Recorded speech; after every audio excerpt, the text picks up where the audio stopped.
So this video was supposed to be a whole budget versus mid-range comparison featuring a Selfie-Stick and cheap lavalier set versus the Gimbal stabilizer and more expensive lavalier set. Which one is going to work better for the wide-eyed content creator just starting out, like me? 10 minutes into shooting, it was clear I had screwed up and needed to rethink this whole thing. So this is not the video I wanted to make, but it's the one you deserve.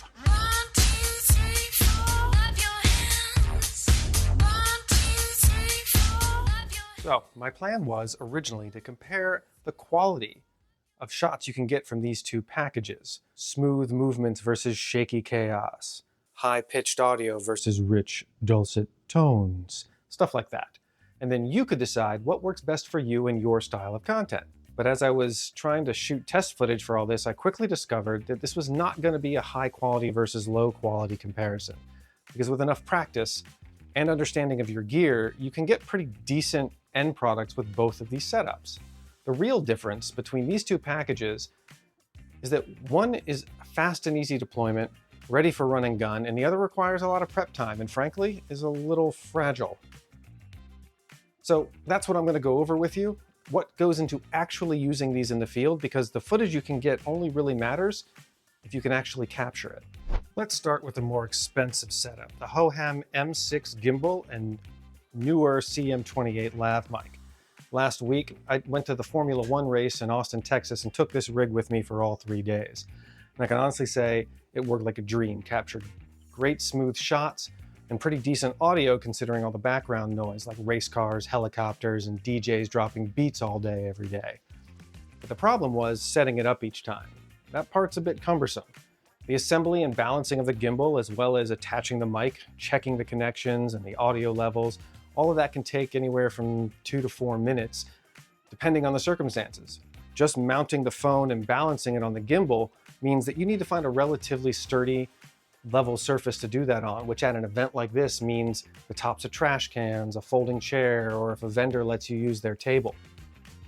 And when using this particular lav mic with this kit, you have to be careful because the receiver attaches via a dongle, and that thing carries all the weight. And if you've ever put a phone in a kind of clamp like this, you know it can snap back at you and you might drop it.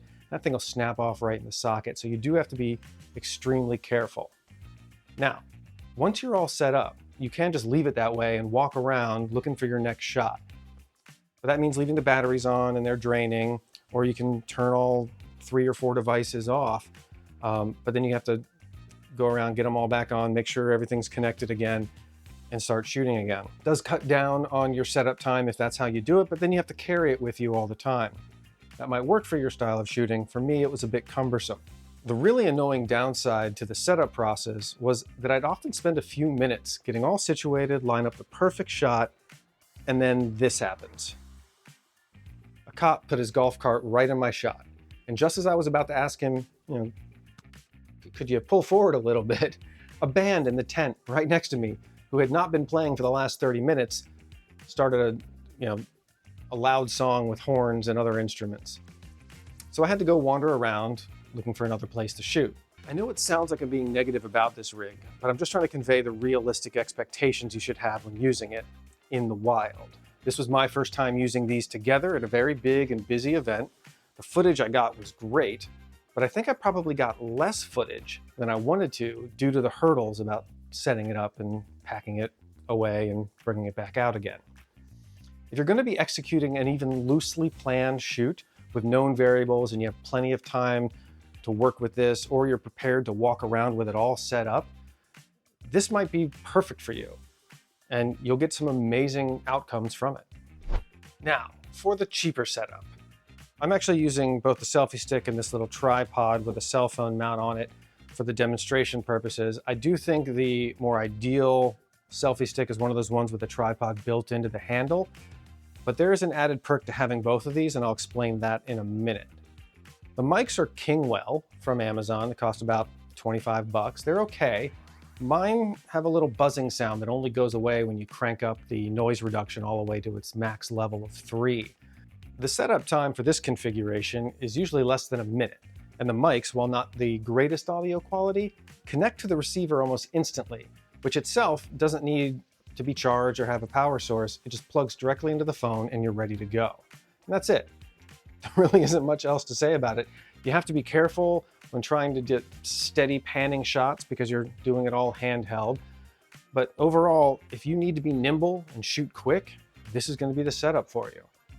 Now, the added perk I mentioned earlier of having the small tripod and the selfie stick is that you can make this into a pretty decent microphone for interviews, because frankly, I think holding a lavalier mic just feels a little awkward. I feel like a giant. I don't like it. Grab a hair tie or rubber band, put that around the mount. Take one of your lavalier mics, stick it in the rubber band.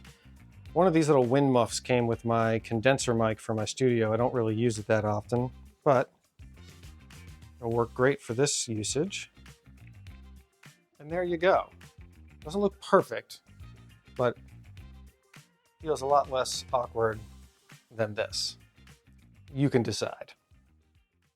There you have it. Bottom line, if these kinds of setups are what you're shopping for, I don't think budget versus mid-range matters as much in regards to quality of the end product as it does the kind of environment you'll be in, the kind of shooting that you do. But I'm sure some of you might have different experiences or opinions, so please share them in the comments. I know my advice won't apply to everyone, so diverse feedback is much appreciated.